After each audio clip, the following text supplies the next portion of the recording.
있습니다. 하나님 아버지의 은혜를 감사합니다.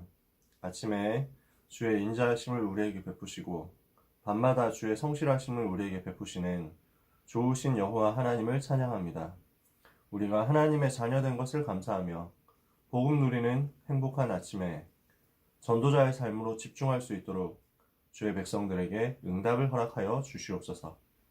오늘도 말씀을 붙잡게 하시며 말씀의 흐름을 붙잡게 하시며 나를 전도자로 부르신 하나님의 계획 속으로 깊이 들어갈 수 있도록 성령으로 충만하여 주시옵소서. 주께서 말씀하신 그대로 마귀가 렘넌트의 발 아래 무릎 꿇는 은혜의 날이 되게 하여 주시옵소서. 주 예수 그리스도의 이름으로 기도합니다. 아멘. 자, 오늘 5가지 기도에 대해서 다루게 됐습니다. 62가지 전도자의 삶 중에서 두 번째 시간으로, 어제 21가지 했었죠. 오늘 두 번째 시간으로 5가지 기도에 대해서 이야기를 잠깐 나눌게요. 예레미야 33장 1절에서 3절을 보면요, 예레미야가 아직 시유대 뜰에 갇혔을 때 여호와의 말씀이 그에게 다시 임하니라. 이르시되 이를 행하는 여호와, 그것을 지어 성취하는 여호와, 그 이름을 여호와라 하는 자가 이같이 이르시도다. 너는 내게 부르짖으라. 내가 너에게 응답하겠고 네가 알지 못하는 크고 비밀한 일을 너에게 보이리라. 이렇게 말씀했습니다. 기도에 대한 성경 구절이 정말 성경에 많이 있는데요, 그 중에서 한 구절을 픽을 해봤어요. 하나님은 일을 행하시는 하나님이십니다. 지금 우리가 당하고 있는 모든 일, 지금 우리에게 와 있는 모든 사건, 지금 우리가 처해 있는 모든 현장, 다 하나님의 절대 주권과 계획 속에서 이루어져 있는 일입니다. 그죠? 그 일을 행하시는 여호와 하나님께서 그것을 또한 지어서 성취하십니다. 무슨 말이냐면, 하나님은 일을 행하실 때 항상 말씀을 주시고 그 말씀대로 성취하신다는 말이죠. 말씀을 주시는 하나님, 그 말씀을 가지고 성취하시는 하나님, 그 말씀을 가지고 성취하심으로써 일하시는 하나님께서 우리에게 무엇을 원하시느냐면요, 그 말씀 성취를 확인하는 기도 응답 속으로 들어가라는 거죠. 너는 내게 부르짖어라. 그 이름이 여호와시잖아요.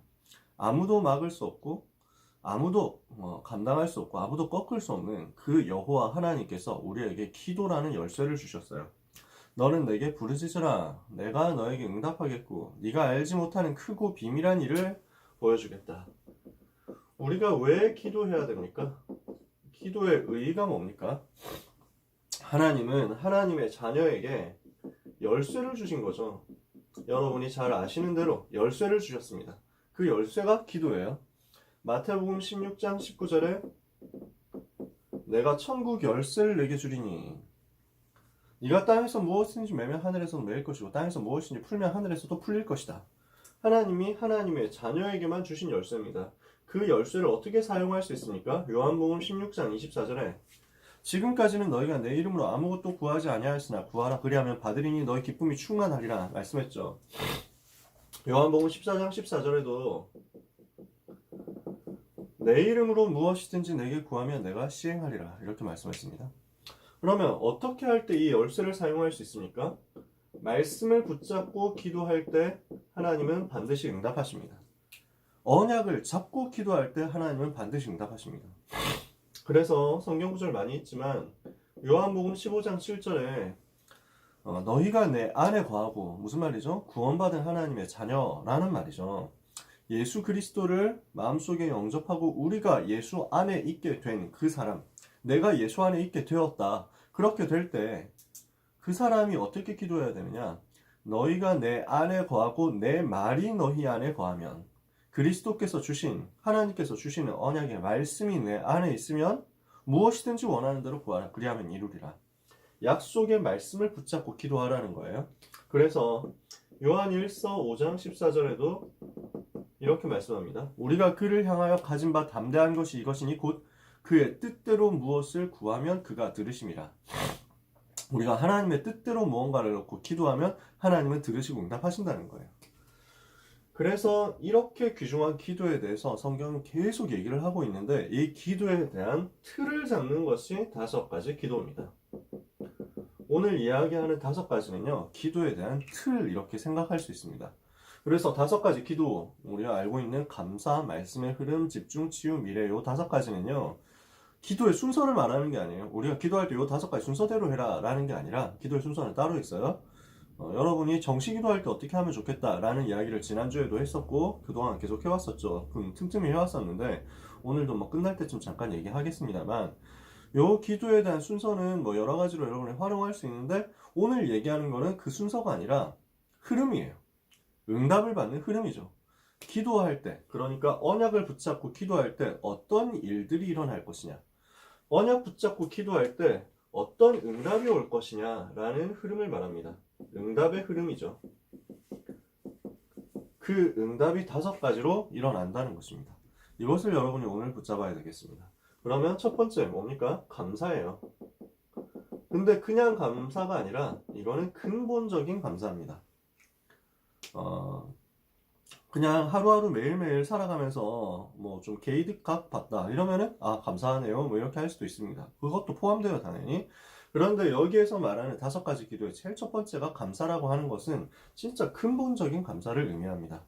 이 근본적인 감사는 어디에서 나오냐면요, 어디에서부터 시작되냐면요, 내가 누구였는지를 아는 것에서부터 시작됩니다. 과거에 나가 누군지, 내가 어떤 사람이었는지, 내가 어떤 존재였는지 바르게 알아야 이 감사가 나와요. 나는 어떤 존재였습니까? 로마서 3장 23절에 모든 사람이 죄를 범하였음에 하나님의 영광에 이르지 못하더니 그랬죠. 죄인이었어요. 하나님을 절대 만날 수 없는 죄에 빠진 인생이었어요. 그래서 요한복음 8장 44절 마귀 자녀였잖아요. 너희는 너희 아비 마귀에게서 났으니 너희 아비의 욕심대로 너희도 행하고자 하느니라. 마귀의 자녀였습니다. 그러니까 어떻게 됩니까? 에베소서 2장 1절에서 3절 과거, 현재, 미래 문제 가운데서 완전 멸망해서 지옥 가야 된단 말이에요. 이게 원래 우리였어요. 원래 저였어요. 저는 원래 이랬어요. 여러분도 그랬을 거예요. 로마 3장 13절 죄에 빠졌어요. 원죄 그리고 자범죄 거기다가 조상들이 지었던 죄로 인한 저주까지 나한테 딱 와 있었어요. 과거에 지었던 죄, 지금 짓고 있는 죄, 미래 지을 죄까지 완전 죄로 인한 저죄에 싹 빠져 있었어요. 그 죄로 인해서 마귀에게 잡혔고 마귀의 자녀되어 있었어요. 교회는 열심히 다녔을지 몰라도 마귀 자녀였어요. 신앙생활 열심히 하는 것처럼 보였을지라도 마음속에 그리스도가 계시지 않았고 그리스도가 누구신지도 몰랐기 때문에 저는 마귀 자녀였어요. 너희 아비의 욕심대로 행하고자 하느니라. 마귀의 자녀인 증거가 마귀가 주는 욕심으로, 마귀가 주는 세상의 창세기 3장, 6장, 11장의 흐름으로 꽉 차 있었어요. 이러니까 지옥의 멸망의 운명 속에 있었던 거죠. 이런 나를 하나님께서 구원하신 거예요. 그리스도께서 무엇을 하셨습니까? 여기에 빠져있는 나를 구하시기 위해서 직접 희생 제물이 되셨어요. 마가복음 10장 45절에 인자가 온 것은 섬김을 받으려 함이 아니라 섬기러 왔고 도리어 많은 사람을 위하여 자기의 목숨을 대속물로 내어주기 위함이니라. 죄로 인해서 내가 죄에 대한 심판을 받고 내가 멸망해야 되는데 나의 멸망, 나의 죄의 대가, 나의 죄에 대해 형벌인 죽음을 그리스도께서 대신 당해 주셔서 모든 죄에서 나를 해방시켜 주신 거예요.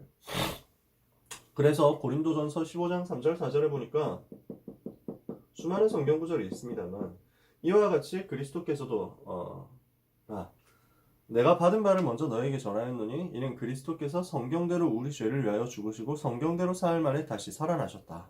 이렇게 말씀해요. 우리 죄를 위해서 대신 죽으시고 그리고 사흘 만에 대신 살아나신 그분이 바로 나를 구원하신 그리스도세요. 그분이 무슨 일을 하셨습니까? 요한일서 3장 8절에 하나님의 아들이 나타나신 것은 마귀의 일을 멸하려 하심이니라. 그래서 베드로전서 3장 18절은 이렇게 말씀합니다. 이와 같이 그리스도께서도 한 번 죄를 위하여 죽으사 의인으로서 불의한 자를 대신해 하셨으니 이는 우리를 하나님 앞으로 인도하려 하심이라. 죄인된 우리를 위해서 대신 죽으시고 부활하셔서 우리에게 무엇을 하셨느냐? 하나님 만나는 길을 여셨어요. 우리를 하나님 앞으로 인도해 주신 거예요. 다시는 우리가 멸망에 빠지지 않게 되었습니다. 그래서 에베소서 2장 또 1절부터 10절까지의 내용이 구원에 대해서 바울이 설명하는 내용이거든요. 어떻게 구원에 대해서 바울이 얘기했습니까? 허물과 죄로 죽었던 너희를 살리셨도다. 그때 너희가 그 가운데서 행한 이 세상 풍조를 따라 공중의 권세 잡은 자를 따랐으니 곧 지금 불순종의 아들들 가운데서 역사하는 영이라. 우리도 전에는 다 그와 같이 지내며 우리 육체의 욕심을 따라 지내며 다른 이들과 같이 본질상 진노의 자녀였더니 요 세 가지 1절, 2절, 3절을 차례대로 과거 문제, 현재 문제, 미래 문제라고 합니다. 요 부분이 또 뭐하고 연결되어 있냐면 죄, 사단, 지옥과 연결되어 있습니다. 여기에서 우리를 그리스도께서 건져주셨어요. 어떻게 건져주셨느냐? 어떻게 건져주셨느냐? 에베소서 2장 4절에 긍휼을 풍성하신 하나님이 우리를 사랑하신 그 큰 사랑으로 말미암아 허물로 죽은 우리를 그리스도와 함께 다시 살리셨고 너희가 은혜로 구원을 받은 것이라. 죄에서 빠져나오게 하셨어요. 4절 5절입니다. 에베소서 2장 6절에 또 함께 일으키사 그리스도 예수 안에서 함께 하늘 보좌에 앉히시니 미래 문제 해결하셨어요. 천국 보좌에 앉도록 응답을 주신 거죠. 지옥에서 빠져나오게 하셨어요. 그리고 이것이 증거로 나타나게 한 거예요. 에베소서 2장 7절에 이는 그리스도 예수 안에서 그 은혜 지극히 풍성한 것이 오는 여러 세대 현실적으로 나타내게 하려 하심이라. 현실적으로 나타나게 하시는 거예요. 현재 문제 해결의 증거를 보여주시는 거예요. 과거, 현재, 미래 모든 문제를 그리스도께서 십자가에서 끝내셨어요. 어떻게? 참 제사장으로, 참 왕으로, 참 선지자로 끝내신 거예요. 여기에 대한 것들을 발견하면 발견할수록 감사할 수밖에 없습니다. 이게 진짜 감사해요. 그래서 내가 어떻게 되었습니까? 나는 어떻게 변화를 받았습니까? 요 문제 가운데 있었던 내가 이 그리스도를 만나니까 어떻게 변화를 받았습니까? 이것을 확인하는 것에서 나오는 것이 진짜 감사고 기도의 근본이고 기도의 시작이에요. 고린도전서 15장 9절에서 11절에 바울은 여기에 대한 큰 감사가 있었어요. 나의 나 된 것은 하나님의 은혜로 된 것이니 내게 주신 그의 은혜가 헛되지 아니하여 내가 모든 사도들보다 더 많이 수고하였으나 내가 아니요 나와 함께 하신 하나님의 은혜로라. 내가 한 게 아니야. 하나님께서 하셨어. 하나님께서 나를 구원하셨어. 하나님께서 나에게 은혜를 주셔서 전도자로 살게 하셨어. 내가 한 게 아무것도 없어요. 진짜 하나님의 은혜밖에 없어요. 고린도후서 5장 17절에 그런즉 누구든지 그리스도 예수 안에 로마서 8장 1절 2절이지. 고린도후서 5장 17절에 그런즉 그리스도 예수 안에 있는 자는 새로운 피조물이라. 이전 것은 지나갔으니 보라 새 것이 되었도다. 로마서 8장 2절에도 그리스도 예수 안에 있는 생명의 성령의 법이 죄와 사망의 법에서 바로 나를 해방하였습니다. 그래서 멸망 속에 있던 내가 멸망하지 않고 구원을 받고 하나님의 자녀가 되었고 하나님이 주시는 은혜를 받는 신분이 된 거예요. 망해야 되는데, 지옥 가야 되는데 안 가게 된 거야. 저는 이게 너무 감사하거든요. 여러분도 마찬가지일 거로 생각합니다. 그러면은 여기에서 나오는 게 진짜 근본적인 감사예요. 이것을 아는 바울이 또 고백합니다. 디모데전서 1장 12절에서 17절까지 이렇게 얘기해요. 나는 죄인 중에 괴수였다. 죄인 중에도 죄인이었다. 진짜 제일 큰 죄인이었다. 그런데 나 같은 자를 구원하신 하나님의 은혜 너무 감사하다. 그래서 나를 주께서 충성되이 여겨 내게 직분까지 맡겨주셨다. 이것이 얼마나 감사하냐. 내가 복음 전할 수 있는 신분이 됐다. 얼마나 감사하냐. 이게 바울의 감사였어요. 여러분 우리가 진짜 복음을 묵상하면 할수록 감사가 계속 나올 거예요. 복음이 묵상된다 이렇게 하면 근본적인 감사가 계속 회복되어서 나올 거예요. 이때부터 우리의 인생이 시작이고 이때부터 우리의 기도가 시작이고 이때부터 우리의 전도자의 삶이 시작되는 것을 믿으시기 바랍니다.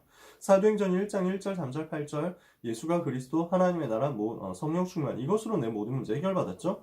여기에서부터 모든 인생의 변화가 시작되었기 때문에 이걸 생각하면서 감사하는 거예요. 그러면 두 번째, 이때부터 말씀의 흐름을 타게 됩니다. 말씀의 흐름이 있거든요. 우리 인생의 모든 문제에 대한 답은 전부 하나님의 말씀 속에 있습니다. 성경 구절 많이 있지만 시편 119편 105절에 보니까 주의 말씀은 내 발의 등이요 내 길의 빛이니이다. 하나님의 말씀이 우리의 가는 길에 빛이 되는 거예요. 우리의 가는 길에 등이 되는 거예요. 등불이 되는 거예요. 그러니까 우리는 말씀 따라가면 돼요. 우리 인생의 모든 문제에 대한 답은 정확하게 하나님의 말씀 속에 있어요. 이 말씀은 반드시 성취되거든요. 그래서 우리는 말씀을 붙잡아야 돼요. 이사야 40장 8절에 푸른 마르고 꽃은 시드나 오직 하나님의 말씀은 영영이설이라 그랬습니다. 마태복음 5장 18절에도 이 말씀이 하나도 떨어지지 않고 하나도 빠지지 않고 성취될 것이다. 그래서 이 말씀의 1.1획이라도 천지는 없어지더라도 하나님의 말씀은 없어지지 않는다. 전 세계가 다 없어지더라도 하나님의 말씀은 없어지지 않는다. 말씀에 점 찍은 것 하나까지도 다 성취된다. 분명히 예수님이 말씀했어요. 그런데 이 말씀에 성취될 말씀에 반드시 흐름이 있거든요. 흐름이 있어. 어떤 흐름이 있냐? 복음의 흐름이 있어. 어떻게 복음의 흐름이 흘러왔어요? 창세기 3장 15절로 제일 먼저 선포됐죠.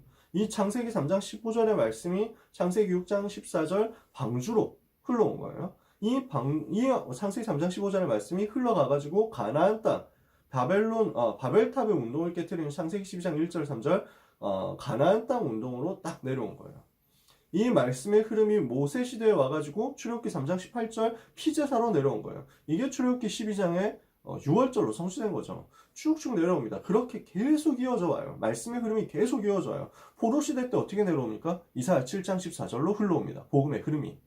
처녀가 잉타하여 아들을 낳을 것이요 그 이름을 임마누엘이라 하리라. 그 말씀의 흐름이 성취되어 가지고 어떻게 온 거예요? 마태복음 16장 16절 주는 그리스도시요 살아계신 하나님의 아들이십니다. 이 복음의 흐름이 어디로 이어집니까? 루터한테 이어지잖아요. 그래서 로마서 1장 16절 오직 내가 복음을 부끄러워하지 아니하노니 이 복음 모든 믿는 자를 구원을 주시는 하나님의 능력이 됨이라. 1장 17절에 내가 오직 의인은 믿음으로 말미암아 살리라. 이렇게 해서 복음 회복으로 흘러오는 거예요. 말씀에는 반드시 흐름이 있습니다. 그래서 우리는 이 말씀 속에서 복음의 흐름을 찾아내야 되고 전도의 흐름을 찾아내야 돼요. 이게 정말 복음 붙잡고 감사하는 사람에게 보여요. 복음 붙잡고 진짜 복음 누리면서 감사하고 있으면 말씀의 흐름이 저절로 보여준다니까? 그러면 여러분 어떻게 하면 되냐면요. 신앙생활이 너무 쉬워요. 말씀의 흐름을 따라가면 되거든요. 복음의 흐름, 전도의 흐름을 두고 하나님은 말씀을 주셔서 이 말씀이 흘러가게 하시거든요.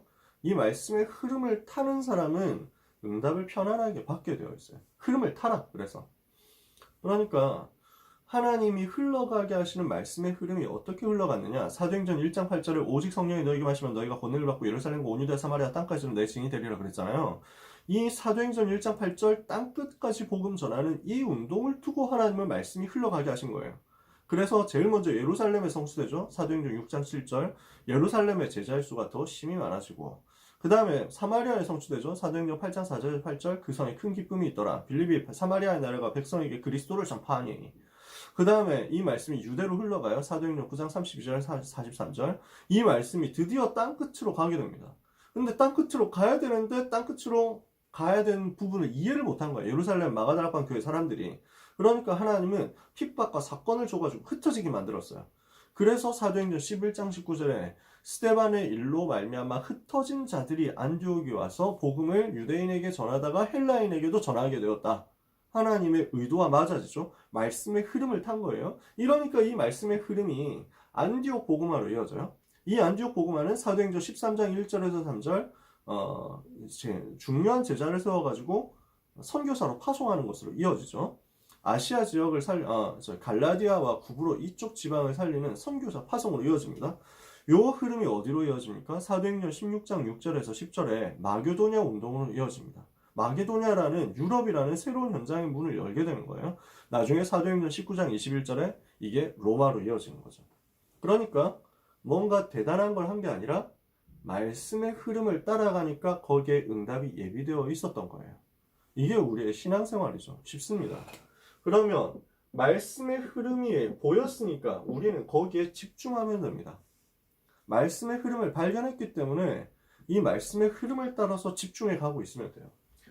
우리의 영혼은 원래 우리 영혼 자체가 영적 존재 자체가 하나님을 바라볼 때 힘을 얻고 행복을 얻도록 창조되었어요. 그러니까 우리의 영혼은 하나님을 바라봐야 돼. 해바라기가 해를 봐야 힘을 얻는 것처럼 인간은 하나님을 바라봐야 힘을 얻게 되어 있어요. 그래서 창세기 1장 27절 하나님이 하나님의 형상대로 우리를 창조하셨죠. 그러니까 우리는 뭐 해야 돼요? 이사야 40장 27절에 31절 오직 여호와를 바라봐야 돼요. 오직 여호와를 앙망하는 자는 새 힘을 얻으리니 바라보는 자는 새 힘을 얻으리니 독수리가 날개치며 올라감과 같을 것이요 걸어가도 피곤치 않고 뛰어가도 곤비치 않을 것이다. 그래서 우리에게는 하나님을 바라보는 복음 안에서 깊이 집중하는 시간이 필요해요. 복음 안에서 집중하는 시간이 필요합니다. 여러분은 이 집중을 얼마나 체험해 보셨습니까? 고린도후서 12장 1절에서 10절에 바울이 이 집중 속으로 깊이 들어가 본 거예요. 이러니까 하나님이 주시는 큰 능력이 나타나죠. 바울이 내가 몸 안에 있었는지 몸 밖에 있었는지 모르겠다 할 정도로 기도 비밀 속으로 깊이 들어갔어요. 복음의 비밀 속으로 깊이 들어갔어요. 그러니까 하나님이 주시는 큰 답이 나는 거예요. 내 인생에 대한 하나님의 계획이 보이고 내 인생에 대한 하나님의 응답이 보이는 거예요. 왜 나에게 문제를 허락하셨는가? 알고 보니까 하나님의 최고 축복의 계획이었던 거예요. 이렇게 보이죠? 하나님께 이렇게 집중하면 우리에게는 큰 능력이 반드시 나타나게 되어 있습니다. 하나님이 주시는 능력이에요. 그래서 많은 성경 구절들이 있겠지만 빌립보서 4장 13절에 내게 능력 주시는 자 안에서 내가 모든 것을 할 수 있느니라. 그래서 우리는 사도행전 1장 8절의 권능 얻기 위해서 사도행전 1장 14절 집중하는 시간 속으로 들어가는 거예요. 네 번째, 이렇게 복음에 집중하고 하나님께 집중하고 있으면 우리에게는 나도 모르게 들어와 있었던 질병이 치유되는 역사가 일어나요. 나도 모르게 나에게 와 있었던 영적인 질병, 마음의 질병, 육신의 질병이 치유되는 역사가 일어나게 돼 있어요. 어떤 순서로 일어납니까? 영혼 깊이 오직 그리스도가 돼야 돼요. 요 단계가 오는 거예요. 영적 치유가 일어납니다. 영적 치유가 어떻게 일어나요? 오직 그리스도 될 때 일어나요. 오직 그리스도 될 때 내 영혼에 있었던 오직 그리스도 안 되고 오직 복음 안 됐을 때 올 수밖에 없는 영적인 많은 문제가 치유되게 되어 있어요. 사단이 만들어 놓은 창세기 3장, 6장, 11장의 근본이 치유되는 거예요. 사단이 심어 놓은 창세기 3장 내가 중심이 되는 영적인 함정이 무너지는 거예요. 사단이 만들어 놓은 창세기 6장 육신의 문제, 육신의 함정이 치유되는 거예요. 창세기 11장 성공하면 다다, 성공하면 된다, 나는 성공할 거야, 성공하고 싶어 하는 모든 틀린 동기가 치유되는 거예요.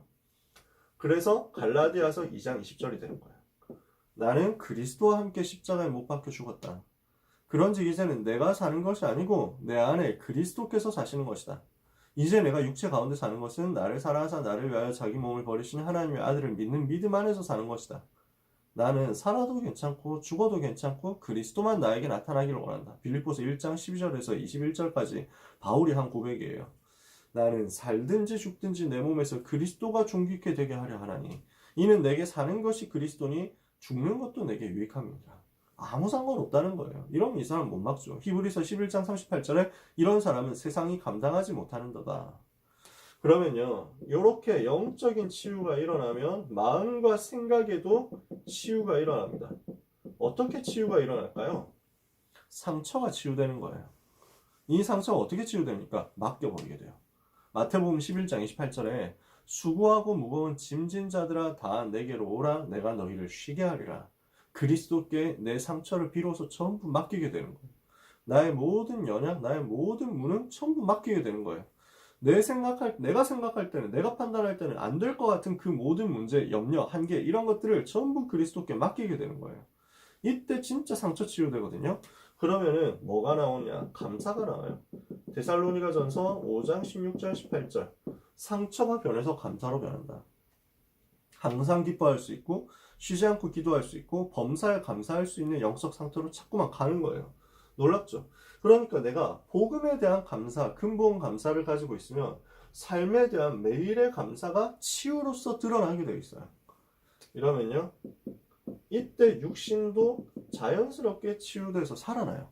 육신에 영적인 힘이 생기거든요. 육신에 정신적인 힘이 생겨요. 그러니까 내가 자꾸만 다운될 수밖에 없었던 우울한 상태면 육신도 자꾸만 다운되거든요. 하나님이 주시는 영적인 힘이 생겼어요. 내 안에 설명할 수 없는 영적인, 불신자가, 의사들이 설명할 수 없는 영적인 힘이 생겨요. 그러면 이게 마음의 힘으로 연결돼요. 마음의 힘은 조금씩 눈치챌 수 있어요. 다른 사람들이 쟤 좀 기분 좋은가 보다 하는 거 사람들이 눈치챌 수 있잖아요. 하나님이 나에게 주시는 진짜 복음 안에서 업되는 게 나와요. 그렇다고 항상 막 들떠있냐? 그것도 아니야. 진짜 차분하고 평안하게, 그러나 가라앉지 않는 게 있어요. 진짜 확 떨어지지 않는 뭔가가 있어. 조용히 내가 잠잠하게 주를 보는 그게 있어요. 왜 그거 그 찬양 있잖아요.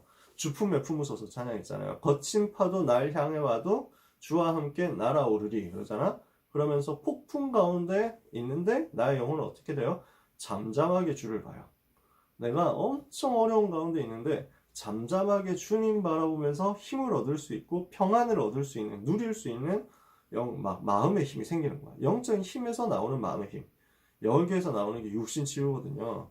에스겔 37장 1절에서 10절에 보니까 마른 뼈다귀들도 살려서 주의 군대가 되게 만들어요. 히브리서 4장 12절에 하나님의 말씀은 살았고 운동력이 있어 좌우의 날선 어떤 검보다 예리하여 혼과 영과 관절과 골수를 찔러 쪼갠다. 치유한다는 거죠. 이렇게 하고 있으면 미래는 따라옵니다. 미래는 보이게 되어 있어요. 내가 복음을 가지고 근본 감사하고 있죠. 말씀의 흐름 따라가면서 하나님께 집중하고 있죠. 이렇게 되니까 나의 오늘이 치유되는 거예요. 걸림돌이 사라져 버렸어. 나의 전도자의 삶을 방해하고 있었던, 진짜 막 계속 발을 잡고 있었던, 앞으로 가지 못하게 잡고 있었던 이것이 무너지면서 미래를 향한 것들이, 문들이 확 열리는 거예요. 그리고 내가 이게 보이는 거예요. 미래가 보입니다. 어떻게 해서 보이느냐? 이렇게 1번부터 4번까지 기도 속에서 누리고 있으면요, 내 삶이 말씀과 일치되는 거예요. 말씀과 삶이 맞아지는 거야. 말씀과 삶이 연결 계속 되는 거야. 그러니까 말씀과 삶이 전에는 달랐었는데 이제는 일치가 되거든요. 믿어져요? 누려져요? 그러니까 여기에서 오는 게 진짜 균형이만 생기는 거예요. 삶의 균형이 생겨요. 전에는 밸런스가 안 맞았거든. 전에는 뭐 너무 극단적이었어. 기분 좋으면 너무 좋고, 기분 나쁘면 너무 나쁘고, 화가 나면 너무 나고, 기쁜 것도 너무 기쁘고, 무슨 조울증처럼 되어 있었어. 영적 상태가. 근데 복음을 계속 누리고 있으면 침착해져요. 그리고 평안해지고 잠잠해져요. 조용해진다는 얘기가 아니야.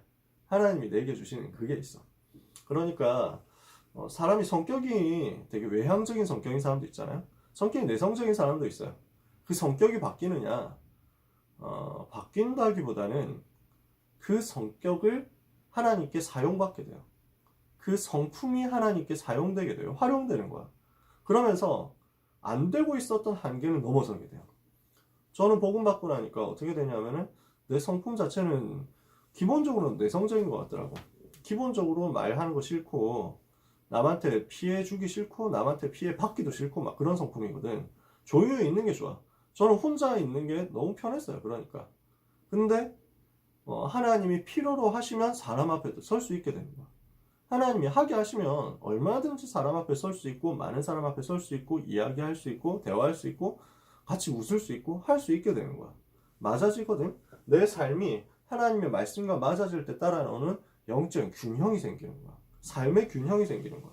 그럼 어떻게 되냐면요, 삶이 하나님의 말씀의 성취 속에 있게 되는 거예요.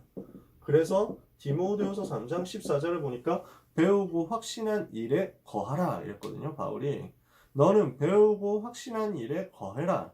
그 안에 머물러 있게 되는 거야. 말씀 안에 내가 머물러 있게 되는 거야. 그러면요, 이 말씀 속에서 말씀이 지시하시는 미래가 보이게 되어 있어요.